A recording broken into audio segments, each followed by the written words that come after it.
Assalamualaikum dan salam sejahtera. Saya Muhammad Amzal Syed bin Adnan selaku Kru TV PSS Azhar Muji SMK Putrajaya Petising 92.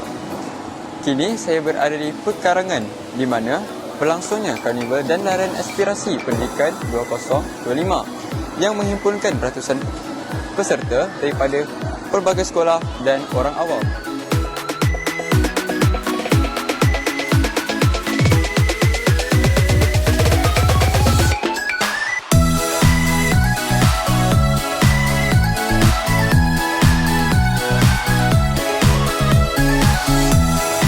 Larian ini bermula seawal jam 7.30 pagi dengan pelepasan di hadapan Istana Kehakiman.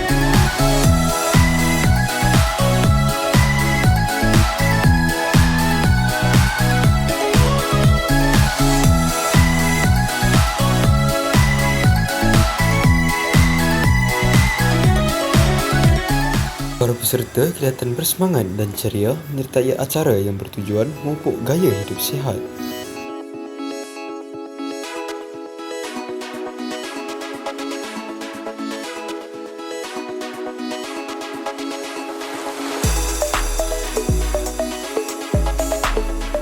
Kini bersama-sama saya, Datuk Dr. Haji Amin. Apakah tujuan utama penganjuran Karnival dan Larian Aspirasi Pendidikan 2025?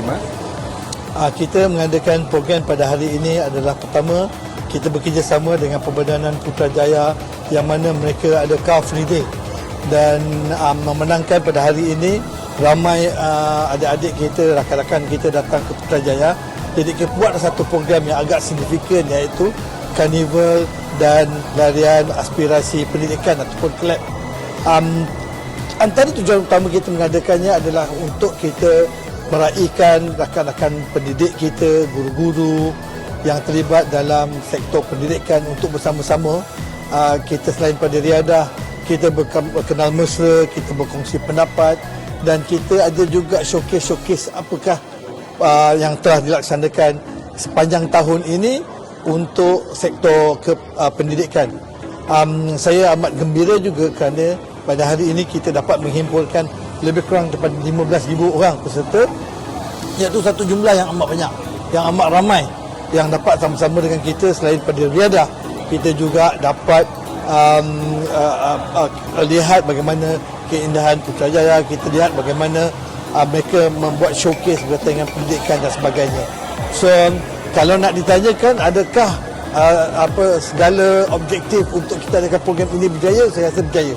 Selain daripada ramainya orang yang dapat datang hari ini, kita dapat juga melawat reruai yang menunjukkan apakah hasil-hasil yang dilaksanakan oleh Kementerian Pendidikan dalam menyampaikan lagi ilmu kepada anak-anak muda kita.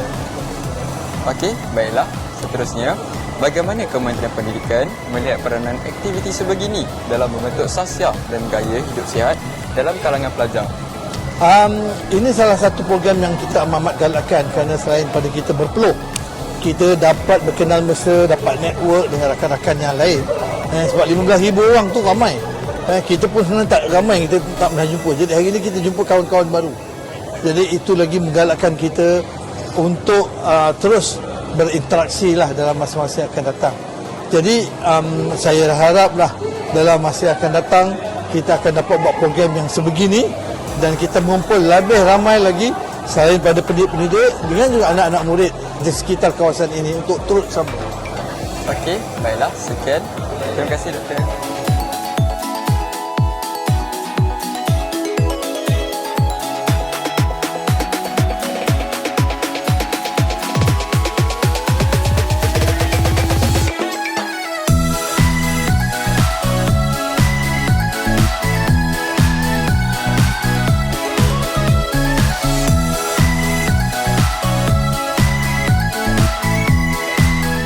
Setiap murid yang menamatkan larian akan menerima medal finisher serta sijil pengiktirafan PAJSK peringkat kebangsaan.